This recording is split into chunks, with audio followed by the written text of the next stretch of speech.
আসসালামু আলাইকুম। তো বন্ধুরা সবাই কেমন আছেন? আশা করি ভালো আছেন। আমি আরিফ আছি আপনাদের সাথে নতুন একটা রিয়াকশন ভিডিও নিয়ে। তো আজকে যে ভিডিওতে রিয়াকশন দেবো, আজকের এই ভিডিওটাকে মিস করবেন না। তো আজকে ভিডিওর টাইটেলটা হচ্ছে হিন্দু এই দিদি ইসলাম ধর্ম নিয়ে বলতে গিয়ে নিজেই বুক ফাটিয়ে কান্না করলেন।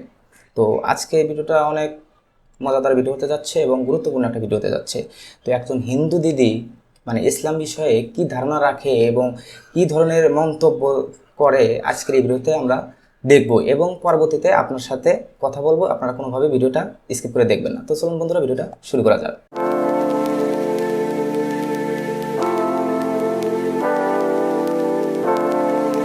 মুসলমানের ঘরের ছেলে প্রত্যেক দিন শুক্রবারে কি করে মা জানেন? ঘরের মধ্যে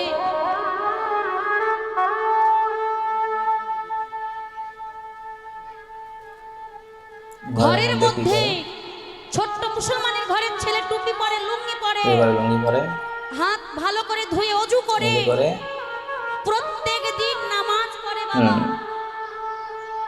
মুসলমানের ঘরে প্রত্যেকটা ছেলে প্রত্যেক শুক্রবারে বারে কি করেন? নামাজ পড়েন। কোথায়? মসজিদে গিয়ে। কিন্তু আমাদের ছেলেকে দেখেছেন? কোন ছেলে ছোট ছেলে দেখেছেন গলায় তুলসী মালা দিয়ে ইস্কনে যায় আমার ভগবানের সঙ্গে ভাগবত শ্রবণ করতে? মানে বন্ধু এত সুন্দরভাবে ইসলাম ধর্মকে সম্মান জানিয়েছে, পুরো ভিডিওটা দেখলে বুঝতে পারবেন। না, এই আমরা হিন্দুরা আমাদের ধর্মটাকে রসাতলে নিয়ে যাচ্ছি বাবা। দেখি কি বলে শেষ পর্যন্ত আমরা শুনি। আমাদের ধর্মটাকে আমরাই রসাতলে নিয়ে যাচ্ছি। দেখবেন এই আমরা কি করি? ভগবানের নাম দিয়ে জুতোর দোকান খুলি, ভগবানের নাম দিয়ে মাংসর দোকান খুলি, ভগবানের নাম দিয়ে জুতোর দোকান খুলছি। আমরা কত বড় পাপী দেখুন। অনেক ভুল ভগবানের নাম দিয়ে লিখছি মাংসর দোকানের নাম।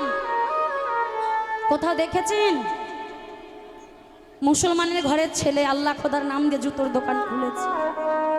কথাগুলো অনেক জ্ঞানী এবং বুঝতে পারলে কোথাও দেখেছেন মসজিদে গিয়ে তাস খেলা হয়, ডিজে বক্স চালানো হয়, জোয়া খেলা হয় কোন মসজিদে দেখেছেন? আপনাদের বাংলাদেশে তো বাবা এক ধাপ যেতে যেতেই মসজিদ দেখা যায়। দেখেছেন কোন মসজিদে জোয়া খেলতে? মসজিদে সব কাজ করা হয় না। মুসলমানেরা সেই মসজিদে কেন যায়? শুধু নামাজ পড়তে, আল্লাহ খোদাকে রাখতে। কিন্তু আমাদের হিন্দু ঘরে ছেলেরা মন্দিরটাকে মসজিদের থেকে কি করে? আজ হিন্দু ঘরের ছেলেরা ওই মন্দিরে কি করে? জোয়ার আখড়া করে বসে। বকাটে পাড়ার কয়েকটা ছেলে, ঠিক আছে, উনি বোনটা যেভাবে বলতেছে সব কথাটা ঠিক। যেখানে মায়ের আমার শুদ্ধ বসন পরিধান করে ফলের পশরা নিয়ে যায় মন্দিরে শুদ্ধ বসনে পূজা করতে। আর সেই মন্দিরে কি হচ্ছে মা? পূজা না হয়ে এটা বকাটে ছেলে, সব ছেলের কথা বলতেছে না উনি, কিছু কিছু ছেলের কথা উনি বলতেছে, সব ছেলের কথা বলতেছে। ধর্মটাকে নিচু তলে নিয়ে যাচ্ছি, রসাতলে নিয়ে যাচ্ছি। আমাদের জাগতে হবে, সচেতন হতে হবে। অবশ্যই আমি যেমন কর্ম করব আমাকে তেমন ফল পেতে হবে। অবশ্যই কাদালে কাঁদিতে হয় একথা পুরাণে কয়, কাদালে কাঁদিতে হয় এ কথা তো মিথ্যা নয়।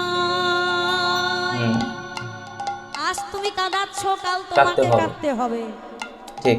এই সংসারে যে যেমন কর্ম করে সে ফল পাবে, তাকে তেমন ফল পেতে হয় বাবা। আজ তুমি পিতামাতাকে কাঁদাচ্ছ, তোমাকেও কাঁদতে হবে।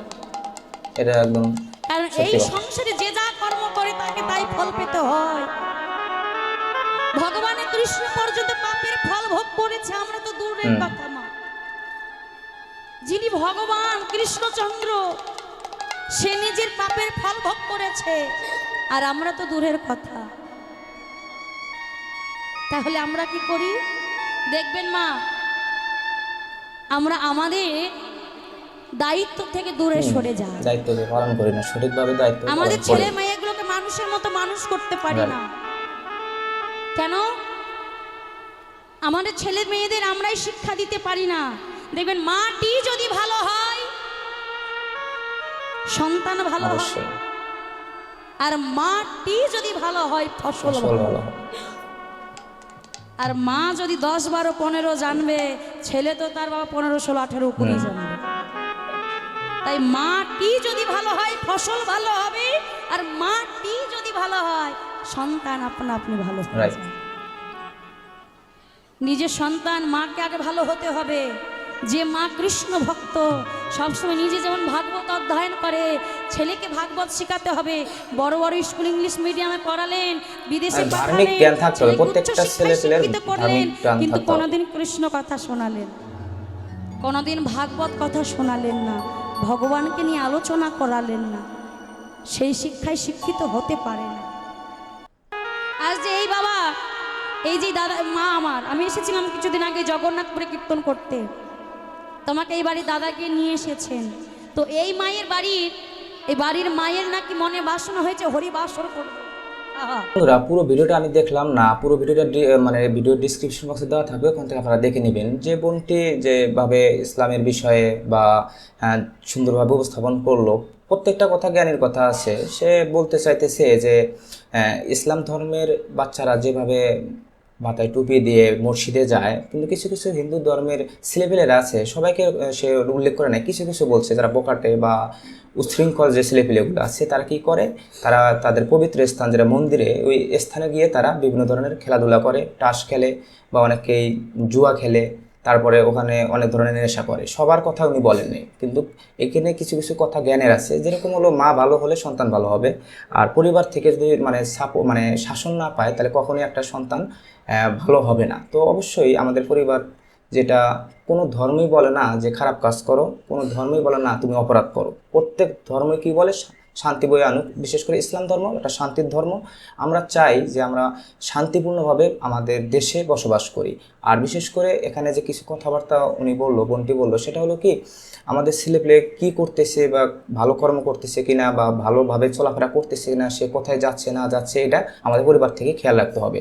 তো এই বোনটির বক্তব্য আপনাদের কাছে কেমন লাগলো? যদি বক্তব্যটা ভালো লেগে থাকে অবশ্যই ভিডিওতে একটা লাইক দিবে, আর এরকম নতুন নতুন রিয়াকশন ভিডিও পেতে অবশ্যই চ্যানেলটি সাবস্ক্রাইব করবে। তো আজকের মতো আমি এখানে বিদায় নিচ্ছি। সবাই ভালো থাকবেন, সুস্থ থাকবেন, আল্লাহ হাফেজ।